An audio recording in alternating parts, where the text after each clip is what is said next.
සාදරයෙන් පිළිගන්නවා මගේ channel එකට ආලා හැමෝම. මගේ channel එකෙන් මම බලාපොරොත්තු වෙන්නේ O level චිත්‍ර විෂය කරන නංගිලා මල්ලිලා වෙනුවෙන් චිත්‍ර පාඩම් ටික මතක තියාගන්න. මම පාඩම් කරන්න හදාගත්තු කෙටි ක්‍රම වගේ දේවල්. ඒකට තව චුටි දේවල් එකතු කරලා ඔයාලට චිත්‍ර විෂය පාඩම් කරන්න ලේසි වෙන්න, ඒව මතක තියාගන්න ලේසි වෙන්න උදව්වක් විදිහට තමයි මම මේ channel එක කරන්නේ.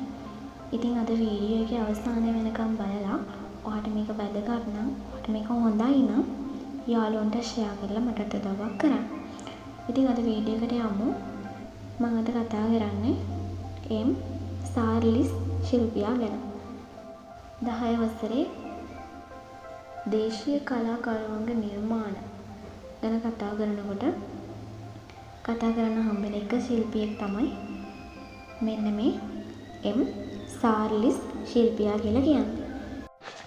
මෙතුමාගේ නිර්මාණ වලට ආభాෂය වෙලා තියෙන්නේ බටහිර චිත්‍රකලා ශෛලිය. ඒ වගේම මෙතුමාගේ නිර්මාණ කොටස් දෙකකට බෙදෙනවා. එකක් තමයි විහාර සිතුවම්. අනිත් එක ලිතෝ මුද්‍රිත සිතුවම්. ලිතෝ මුද්‍රිතයි කියලා කියන්නේ වර්ණ එක රූප මුද්‍රණය කරන්න පුළුවන් එකක්. ඒ කාලේ දියුණුම ක්‍රමයේ විදිහට තිබ්බ එක. ලිතෝ මුද්‍රිත සිතුවම් දෙකක් නේ අපිට තියෙන්නේ. ඒ මේ විදිහට කරපේව තමයි. එතකොට ඒකට උදාහරණ තව ලිතෝ මුද්‍රිත සිතුවම් ගත්තොත් සරණ මංගල්‍ය කියලා එකක් තියෙනවා. සීවලි මහරහතන් වහන්සේ කියලා. සිද්ධාර්ථ කුමාරෝත්පත්තිය. ඒවට මේ ලිතෝ මුද්‍රිත ඒවට තව උදාහරණ විදිහට ගන්න පුළුවන්. ඒවා නම් එච්චර මතක තියාගන්න ඕනේ. අපිට දෙකක්නේ තියෙන්නේ. ඒ ටික මතක තියාගත්තාම ඇති. විහාර සිතුවම් ගත්තොත් විහාර සිතුවම් කියන්නේ විහාරවල ඇඳපු ඒවා. ඒවා ඇඳලා තියෙනවා කොළඹ මාලිගා කන්ද විහාරය, පොතුපිටිය පූජාරාමය, ඉදිරිවේ ආලගම විහාරය. ඔන්න ඔය වගේ තැන්වල තමයි මෙතුමගේ චිත්‍ර සිතුවම් වෙලා තියෙන්නේ. එතකොට මේ ශිල්පියාගේ සිතුවම් වල පොදු ලක්ෂණ තියෙනවා. දීප්තිමත් වර්ණ භාවිතා කරලා තියෙනවා, මනාව සම්පීඩනය කරලා තියෙනවා. එතකොට එළිය අන්තර ශ්‍රමාණව දක්වලා තියෙනවා, පර්යාවලෝක ලක්ෂණ තියෙනවා. මේ වගේ මේ පොදු ලක්ෂණ කීපයක් තියෙනවා. අඳුර ගන්න පුළුවන්. පොදු ලක්ෂණ ටික මතක තියාගත්තම අරක මතක තියාගන්නකොට ලේසි වෙන වෙලාවල් තියෙනවා. රූප දෙක මතක තියාගන්නකොට අපිට කතා කරන්න තියෙන්නේ සිතුවම් දෙකයිනේ. සිද්ධාර්ථ කුමාර සහ මෝබිසව, අනිත් එක පියුම්පිට වැඩිම. සිද්ධාර්ථ කුමාර සහ මෝබිසව කියන සිතුවම ගැන දැන් කතා කරමු. සිද්ධාර්ථ කුමාර සහ මෝබිසව කියන සිතුවම මේක ලිතෝ මුද්‍රිත සිතුවමක්. මම කෙටියෙන් කියන්නම්. නෝට් එකක් දාගන්න. නැත්තම් මතක තියාගන්න. මේ සිතුවමෙන් ගත්තොත් පුරුදු ශිල්පීන්ගේ මැඩෝනා සිතුවම් තියෙනවා. ඒකෙන් එකක් සේගලනවා. ඒක තමයි මරියතුමිය සහ ජේසු බිරිඳා කියන සිතුවම. අනිත් කරුණ තමයි මේකේ චිත්‍රකලා ශෛලිය ආభాෂය වෙලා තියෙන මං බටහිර චිත්‍රකලා ශෛලිය කියලා ඉස්සෙල්ලන්. ඉතින් බටහිර කිව්වත් අපරදිග කිව්වත් දෙකම එකයි. බටහිර චිත්‍රකලා ශෛලිය තමයි මේකට ආభాෂය වෙලා තියෙන්නේ. ඉන්දිය ඇඳුම් පැළඳුම් වල ලක්ෂණ දක්නට ලැබෙනවා. ඒක ඔයාලටත් පේනවා. ඉන්දිය කිව්වත් හරි, පෙරදිග කිව්වත් හරි. මේකේ මේ සිතුවම ගෙයක් ඇතුලේ ගෘහයක් අභ්‍යන්තරයේ තියෙන දර්ශනයක් වගේ තමයි මේක පේන්නේ. ඒක නිසා පෙරබිම පසුබිම දක්වලා තියෙනවා පේනවා. ජනේලයෙන් එළිය පේන විදිහට දක්වලා තියෙනවා. ඒ හරහා මේකට පර්යාවලෝක ලක්ෂණ පෙන්වලා තියෙනවා. ඒ කියන්නේ පර්යාවලෝක ලක්ෂණ හොඳට තියෙනවා. ත්‍රිමාණ බව හොඳට පේනවා. විචිත්‍රවත් වර්ණ මාලාවක් භාවිත කරලා තියෙනවා. මම ඔතන තියෙන කරුණු වලට අමතරව තව කරුණු එකතු කරලා තියෙනවා ඔයාලගේ පහසුවටත් එක්ක. මෙතන ආభాෂය අපරදිග කියලා මතක තියාගන්න. දෙකම අයන්නෙන් පටන් ගන්නෙ. එතකොට දෙකම අයන්නෙන් පටන් ගන්න නිසා ආభాෂය අපරදිග කියලා මතක තියාගන්න.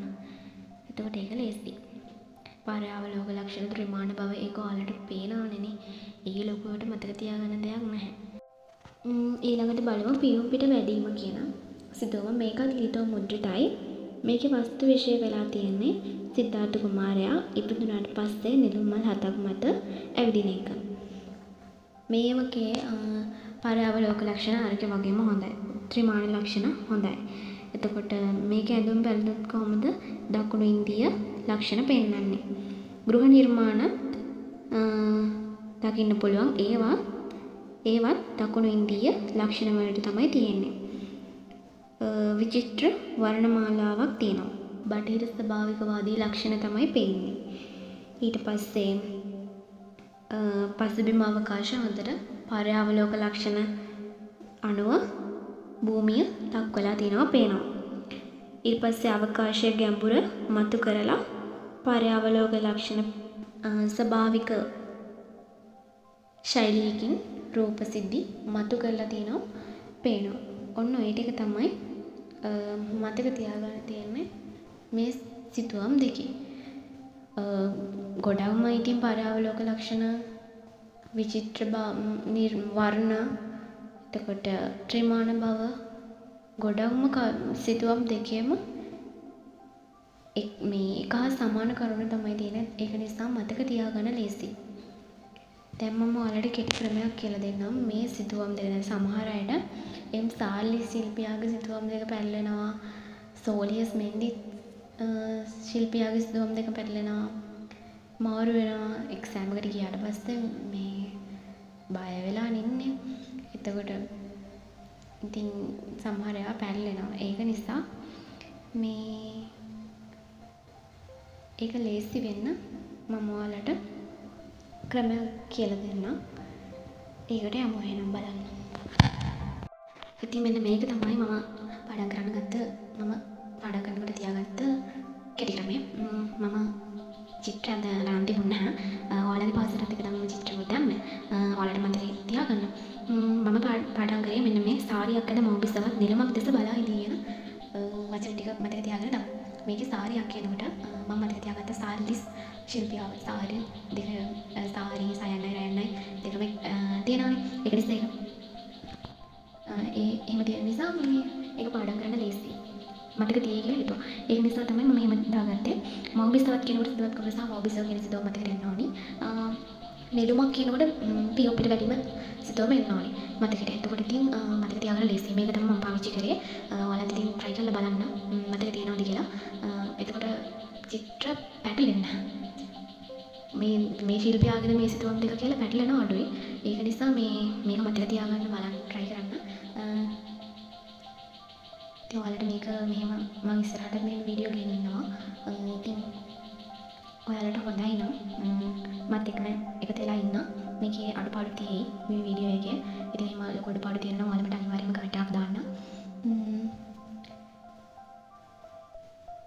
එහෙනම් හැමෝම හොඳට පාඩම් කරන්න. ඉතින් ඔයාලට මේක මතක තියාගන්න මේක මේ ලේසි කියලා හිතෙනවා නම් ඒත් කමෙන්ට් එකක් දාන්න. කරගන්න පුළුවන් ද කියන එකෙන්. එතකොට මට තව වීඩියෝස් ගේනකොට තව චුටි දේවල් ඇඩ් කරන්න පුළුවන් ඔයාලා කමෙන්ට්ස් බලලා. ඒක නිසා කමෙන්ට් එකක් දාන්න. බැලලා නම් දාන්න එපා. එහෙනම් ඉතින් මම ඊළඟ හැමෝම පාඩම් කරන්න. මම යනවා එහෙනම්. good luck.